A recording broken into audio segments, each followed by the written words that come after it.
मंतर पर इस वक्त हम मौजूद हैं और एसएससी जीडी 2018 के कैंडिडेट जो पिछले लंबे समय से जो है विरोध प्रदर्शन कर रहे हैं, दिल्ली में भी जो है 15 से 20 दिन इन्हें आए हुए हो गया है, लगातार अपनी मांग को जो है बुलंद कर रहे हैं। सरकार से ये मांग कर रहे हैं कि उनको जो है नौकरी दी जाए।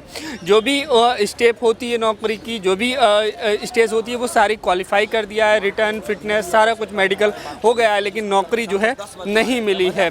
मेरे साथ में तमाम जो कैंडिडेट हैं जो राष्ट्रपति जी को जो है मजबूरन इच्छा मृत्यु का जो है ज्ञापन सौंप रही हैं, क्योंकि जो नौकरी की एज है, जो एसएससी जीडी के लिए इन्होंने जो एप्लीकेशन दिया था उसमें जो है नौकरी नहीं मिल रही है। अब जो नई भर्ती निकालेंगे उसमें जो है ये अप्लाई नहीं कर सकते हैं। तो समझ में नहीं आ रहा है कि विकल्प क्या है हमारे सामने।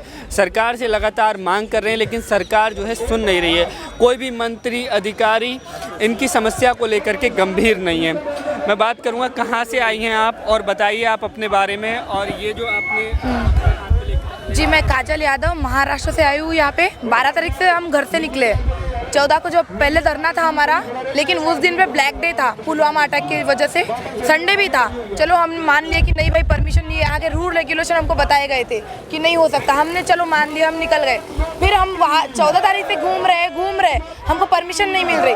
22 तारीख को परमिशन मिली हमको एक दिन की, वो भी 10 से 4 बजे तक। हमने शांतिपूर्वक तरीके से अपने तरीके से धरना किया। 4 बजे हमको अनाउंस कर दिया गया कि अभी अगर आप नहीं उठे तो लाठीचार्ज होगा। अब ये बताइए, एक दिन 10 से 4 बजे तक धरना करने से मिलती है ज्वाइनिंग? सरकार तक बात पहुंचेगी? नहीं पहुंचेगी। हम नहीं उठे, हम पे लाठीचार्ज हुआ है। एक लड़के का हाथ टूट गया है, कितने लड़कों के पैर चलना नहीं हो रहा है किसी से, लड़कियों को धक्का मुक्की कर चुके हैं। अब कहाँ गई इंडिया? ये बताओ, लड़कियों को बोलते हैं बेटी पढ़ाओ बेटी बढ़ाओ, नहीं बेटी बचाओ बेटी पढ़ाओ। जो भी नारे हैं सिर्फ नारा प्रोग्रेस में है, बाकी सब तो पीछे पड़ गया है। पढ़ा के क्या करें हम? चूल्हा चौका करें? 3 साल से यही तो कर रहे हैं। पढ़ी तो रहे, पढ़ के हमको क्या मिला है? कुछ भी नहीं, हाथ में कुछ भी नहीं आया है। आप लोग ये बता रहे हैं कि इच्छा मृत्यु का आप राष्ट्रपति जी को ये लेटर भेज रहे हैं, क्यों भेज रहे हैं, क्या कारण? हमारी बात सरकार सुन नहीं रही है। एक तो कान बंद कर दिए, एक तो सुनना नहीं चाहती। ठीक है, हमारे पास ऑप्शन रहा नहीं, एक तो ज्वाइनिंग दो या फिर इच्छा मृत्यु दे दो। भाई हम मरने के लिए तैयार है, ज्वाइनिंग दो या फिर इच्छा मृत्यु दे दो, हम तैयार है। 2 में से कुछ भी। एक तो ज्वाइनिंग, आपके पास वैकेंसीज होने के बावजूद अगर आप ज्वाइनिंग नहीं दे रहे तो इच्छा मृत्यु दे दो, हम तैयार है। हमने लेटर लिखा है राष्ट्रपति रामनाथ कोविंद जी को। वो अगर बोलते कि तुम मर जाओ तो हम मरने के लिए भी तैयार है, क्योंकि हम पीछे हटने वाले नहीं है। 3.5 साल से पीछे हट के यहाँ पे है। सरकार बोलती है प्रोटेस्ट आप कर नहीं सकते। क्यों नहीं कर सकते? हम स्टूडेंट है भाई, हमारा हक है, हम हक मांग रहे, भीख तो नहीं मांग रहे। अगर सरकार नहीं सुनती तो ये दे दो हमको इच्छा मृत्यु। फिर क्या बात है? ये हम जवाब चाहते हैं सरकार से। तो सरकार ने किसानों से 10 से 12 बार बुला के बातचीत की है और हमको देख तक नहीं रही है। गवर्नमेंट हमको इग्नोर कर रही है। हम यही चाहते हैं कि हमसे सरकार बात करे। महीना हो गया, किसानों की समस्या का समाधान नहीं निकला है। हाँ वो ठीक है, लेकिन किसानों की बात, हमको पॉलिटिक्स खेलना नहीं है। हमारे सामने जो बेरोजगारी का धब्बा लगा है ना, वो हमको हटाना है। मोदी सरकार बोल गई ना कि 2 करोड़ नौकरियां निकालेंगे, तो कहाँ गई 2 करोड़ नौकरियां? यार 54,000 तो फिलअप कर लो पहले। बात की बात है 2 करोड़ की, पहले 54,000 ही फिलअप कर दो, तब बोलेंगे हम कि चलो रोजगारी आई है। 2018 से ऑल इंडिया कौन से भी स्टेट में जाओ, भर्ती हुई नहीं है कौन से भी। अगर बोल रहे तुम ये छोड़ दो, हमारे अंदर भाई बोले बात, जो जज्बा जुनून लेके हम यहाँ पे सेना में जाने की उम्मीद लगा के रखे हैं। हमको देश सेवा करनी है, देश को लूटना नहीं है, हमें मौका दिया जाए, बस यही बात करना चाहेंगे। यूपी से है, बलिया जी।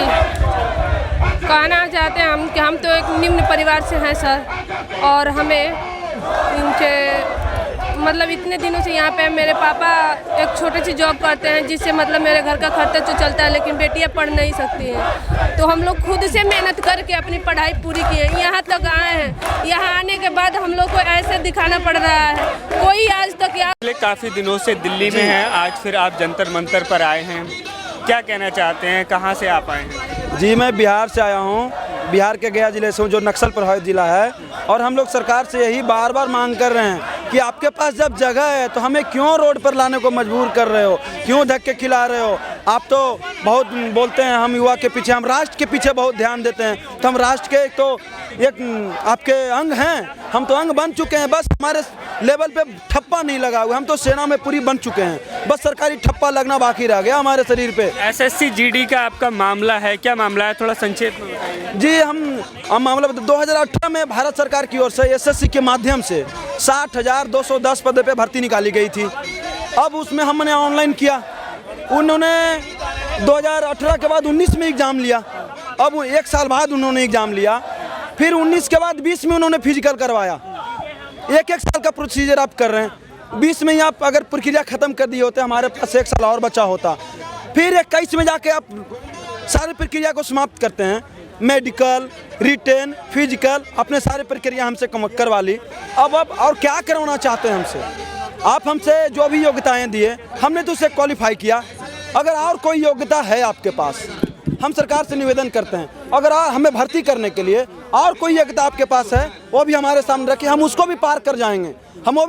लेकिन हमें बाहर मत कीजिए, क्योंकि हम ओवर एज हो चुके हैं। आपके 3 साल के इस इंतजार ने हमें रोड पे आने को मजबूर कर दिया है। 3 साल के आपका इंतजार ने हमें रोड पर लाया है। अभी भी आप हमारी मांग को सुन सकते हैं। हमें सरकार से अभी भी उम्मीदें हैं, क्योंकि सरकार राष्ट्र के नाम पे बहुत काम कर रही है।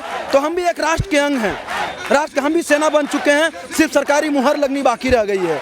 तो सरकारी मुहर लगना सरकार के हाथ में, हमारे पास सारी योग्यताएं हैं। अब सरकार के हाथ में है कि हमें वर्दी देती है या अर्थी देती है। हमारा नारा एक ही है, वर्दी दो या तो अर्थी दो। और जैसा कि आपने देखा हो कि हमारे सभी भाई बहन अभी राष्ट्रपति को इच्छा मृत्यु का अभिवादन लेटर तैयार है। आप जैसे कैमरामैन दिखा सकते हैं, देखिए बहनें लेटर तैयार कर रही है। तो हमने अगर रोजगार नहीं मिला, हमने इस भर्ती में अगर ज्वाइनिंग नहीं दिलाई गई, तो हमने राष्ट्रपति से अभिवादन मांगा है, हमें इच्छा मृत्यु प्रदान की जाए।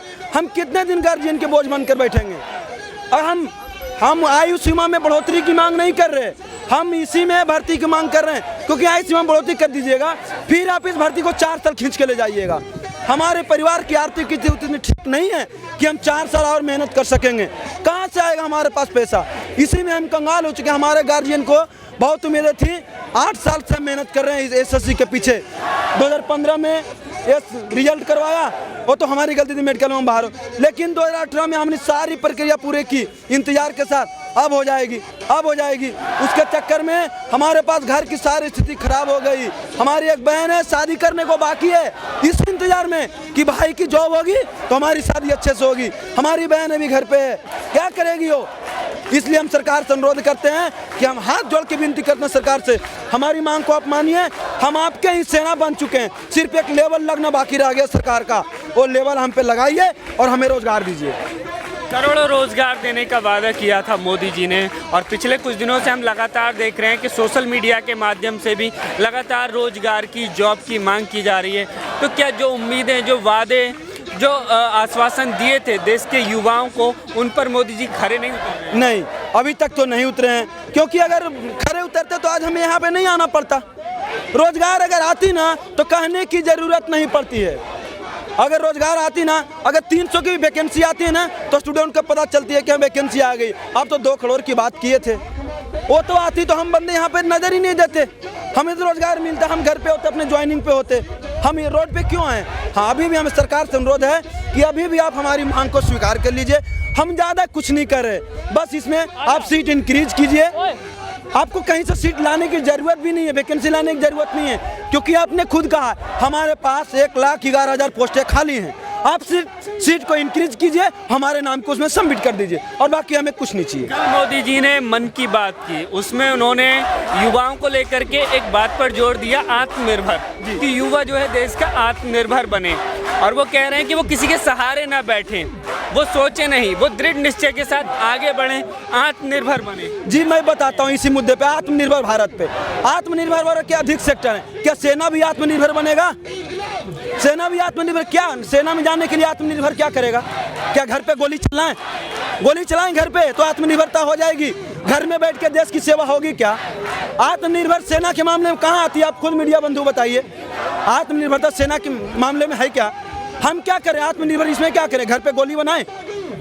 आत्मनिर्भर क्या होगा इसमें? आप मुझे ये बताइए, क्या भजिया तले यहाँ पे बैठ के सिलेक्शन हो गया, सब कुछ हो गया, 3 साल भर्ती प्रक्रिया चली है, यहाँ पे बैठ के क्या इतने लोग भजिया तल रहे हैं? रोजगार नहीं दे रहे हैं। सब फिट है, फिजिकल मेडिकल रिटर्न सब कुछ फिट है, तो यहाँ बैठ के क्या हम भजिया थोड़ी तलने आए हैं। जब मंत्री जी के पास वैकेंसी खाली है 1,11,000 तो उसको फिलअप कीजिए। मेरा ये 6वीं बार फाइनल सिलेक्शन था, मैं मेरिट में 6वीं बार आउट हुआ हूँ और मेरा सपना था कि मैं बचपन से देश सेवा करूँ और डिफेंस में जाऊँ, और आज मैं यहाँ पे ये देखो बैठने का मौका मिल रहा है। मतलब सिलेक्शन होने के कहाँ से आप? कहाँ से? मैं बालाघाट मध्य प्रदेश से हूँ, मेरा नाम सत्यपाल सिंह है जी। मैं 27 साल का हो गया हूँ और मैं ओवर एज हो चुका हूँ। अगली भर्ती के लिए मेरे पास कोई चांस नहीं है ऑलरेडी। मैं मतलब ये 6वीं बार था मेरा फाइनल सिलेक्शन से मैं बाहर हुआ हूँ। अब मैं डिफेंस में भी नहीं जा पाऊंगा और अब मैं अपने जिले के कलेक्टर के पास जाता हूँ तो क्या बोलते हैं अगली भर्ती का प्रयास कीजिए। क्या प्रयास ही तो कर रहे हैं इतने दिनों से, क्या कर रहे हैं? प्रयास ही कर रहे हैं। अब जब फाइनल सिलेक्शन हो चुका है तो दीजिए ना, सीट खाली है तो भरिए।